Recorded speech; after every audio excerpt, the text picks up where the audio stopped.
ದೇಶವ್ಯಾಪಿ ನೀಟ್ ವಿಚಾರವಾಗಿ, ನೀಟ್ ಹಗರಣದ ವಿಚಾರವಾಗಿ ದೊಡ್ಡ ಮಟ್ಟದ ಪ್ರತಿಭಟನೆ ನಡೀತಾ ಇರುವಾಗ ದೆಹಲಿಯ ಜಂತರ್ ಮಂತರಲ್ಲಿ ಕಳೆದ 22 ದಿವಸಗಳಿಂದ ನಮ್ಮ ಪ್ರೀತಿಯ ವಿದ್ಯಾರ್ಥಿ ಮಿತ್ರರು ದೊಡ್ಡ ಮಟ್ಟದ ಪ್ರತಿಭಟನೆ ನಡೆಸ್ತಾ ಇದ್ದಾರೆ. ಈ ಒಂದು ಪ್ರತಿಭಟನೆಯ ಮೇಲೆ ದೌರ್ಜನ್ಯ ಎಸಗಿದ್ದನ್ನು ಖಂಡಿಸಿ ನಾವು ಇವತ್ತು ಪುತ್ತೂರು ವಿದ್ಯಾರ್ಥಿ ಹಿತರಕ್ಷಣಾ ಸಮಿತಿಯ ವತಿಯಿಂದ ದೊಡ್ಡ ಮಟ್ಟದ ಪ್ರತಿಭಟನೆಯನ್ನು ಹಮ್ಮಿಕೊಂಡು ಯಶಸ್ವಿಯಾಗಿದ್ದೇವೆ.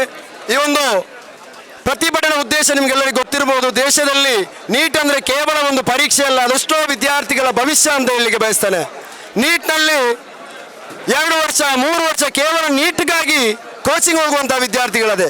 ಯಾಕಂದರೆ ಹಣ ಕೊಟ್ಟು ಅವರಿಗೆ ಸೀಟ್ ಪಡ್ಕೊಳ್ಳಿಕ್ಕೆ ಆಗೋದಿಲ್ಲ. ವೈದ್ಯರಾಗಬೇಕಾದ್ರೆ ಇಂದಿನ ಸಮಾಜದಲ್ಲಿ, ಇಂದಿನ ಬಿಸಿನೆಸ್ ಯುಗದಲ್ಲಿ 1.5 ಕೋಟಿ 2 ಕೋಟಿಗಳಷ್ಟು ಹಣವನ್ನು ಕೇಳ್ತಾರೆ, ಫೀಸನ್ನು ಕೇಳ್ತಾರೆ. ಇದನ್ನು ಕೊಡಲಿಕ್ಕೆ ಸಾಧ್ಯವಾಗದಂಥ ಅದೆಷ್ಟೋ ಬಡ ಕುಟುಂಬದ ತಂದೆ ತಾಯಂದಿರು ತಮ್ಮ ಮಕ್ಕಳನ್ನು ಅವರಿಗೆ ನೀಟ್ ಕೋಚ್ ಮುಖಾಂತರ ಅವರು ಕೂಡ ಈ ದೇಶದಲ್ಲಿ ವೈದ್ಯರಾಗಿ ಇನ್ನಿತರ ಹಲವಾರು ಉನ್ನತ ಸ್ಥಾನಗಳಿಗೆ ಬರಬೇಕೆಂಬ ಉದ್ದೇಶದಿಂದ ಹಲವಾರು ಕನಸುಗಳನ್ನು ಇಟ್ಟುಕೊಂಡು ಅವರು ತಮ್ಮ ಮಕ್ಕಳನ್ನು ಕಳಿಸ್ತಾರೆ.